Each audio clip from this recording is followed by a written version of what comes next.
Bonjour, nous sommes le mercredi 27 janvier et je vous propose pour aujourd'hui de faire un point de rappel réglementaire sur les ZNT, zones de non-traitement.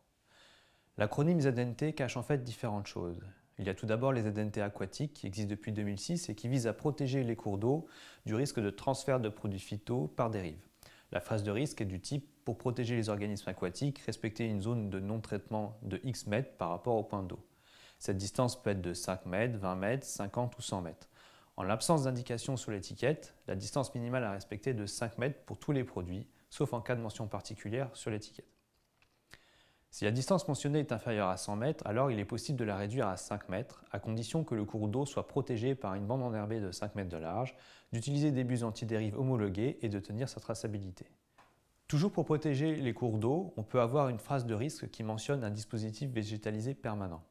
On parle dans ce cas de DVP, qui vise à limiter le risque de transfert par ruissellement. Comme son nom l'indique, la DVP correspond à une bande enherbée qui est donc inclue dans la ZNT.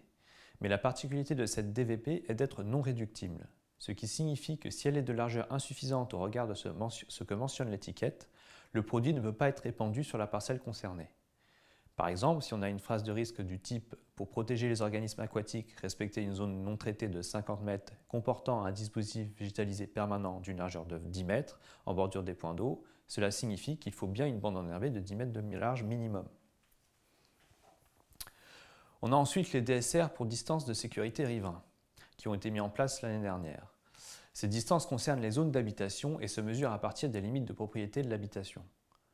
La distance à respecter pour les grandes cultures est par défaut de 5 mètres, mais elle peut être ramenée à 3 mètres à condition d'utiliser des buses antidérives homologuées.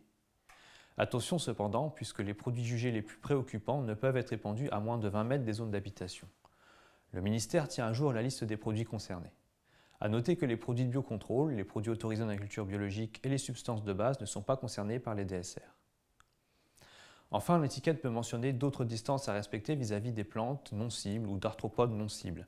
Ces ZNT dites terrestres ne sont pas applicables en l'état actuel de la réglementation.